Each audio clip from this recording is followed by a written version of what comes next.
Today I'm using some pre-cooked sausages, and they've been previously frozen, and I let them thaw out a little bit, so they're pretty much half thawed, I'd say. I put about 2 cups of water at the bottom, between a cup and a half, 2 cups, just to coat the bottom, barely covering the bottom with water. That way it's easier cleanup. And now I'm going to start, I set it for 15 minutes. I'm not going to use the whole 15 minutes to crisp it up, but I want to preheat the unit first for 5 minutes, and that's important.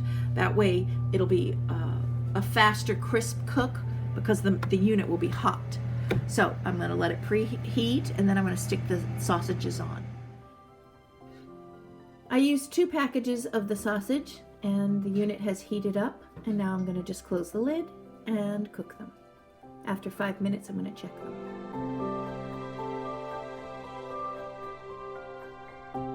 This was 6 minutes, and now I'm just going to turn them over. I'm going to just cook them for just to crisp up the bottom here. But you can see this was this way. They are crisping up nicely.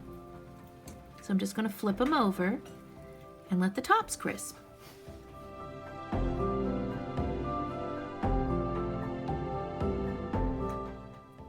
This is after total 10-minute cook time, and I did have 5 minutes of heat, so total time involved was 15 minutes, but 10 minutes of cook.